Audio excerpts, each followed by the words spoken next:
Nima uchun endi mana shu shahvat, insonni xohishi, mayliga bo'lgan narsalar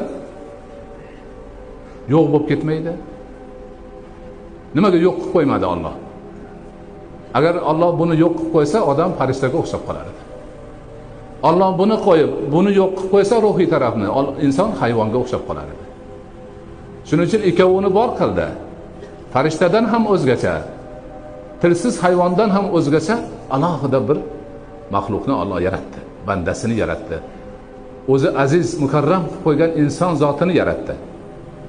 Mana bu demak, bu taraf ham mu'tadil bo'lishi kerak. Misol uchun mana shahvat masalasini oldik. Odamlar shahvatga berilsa, yo'ldan adashib, shaytonning mayliga kirib, hop Allohni unutib qo'yishi bor ekan. Lekin shahvatni yo'q qilib qo'ysa nima bo'ladi? Yo'q qilib qo'ysa odam yashay olmaydi. Ovqat yeyish ishtahasi yo'q bo'lgan odam yashashi mumkinmi dunyoda? Mumkin emas. Jinsga shahvati yo'q odam bu dunyoda yashasa nima bo'ladi? Nasl qirqiladi. Odam zoti o'ladi, bir pasda tugab qoladi. Demak, bu kerak narsa. Kerakligi qachon?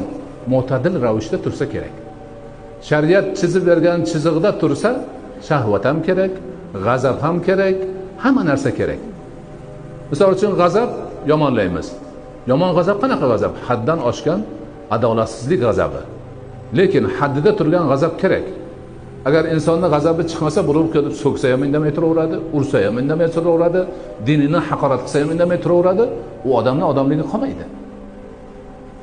Demak, me'yorida, shariatning o'lchovida insonga, demak, hayotga muhabbat ham kerak, shahvat ham kerak, g'azab ham kerak, va boshqa xislatlar ham kerak.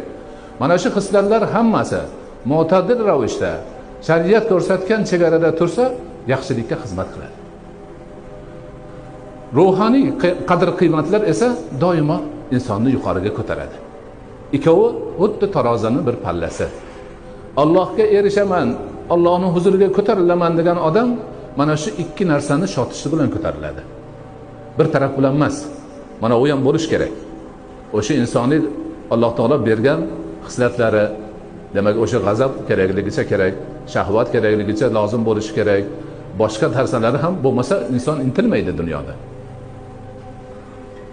Ana shu ikki taraf bilan ko'tarilib boriladi. Buni Alloh taoloning o'zi joriy qilib qo'ygan. Shariatda o'lchovini qilib qo'ygan. Shuning uchun shaytonni gapiga kirmay, ig'vosiga uchmay, Rahmonning gapiga kirish kerak. Nasihatini olish kerak. Ta'limotini o'rganish kerak. Hayotga tatbiq qilish kerak.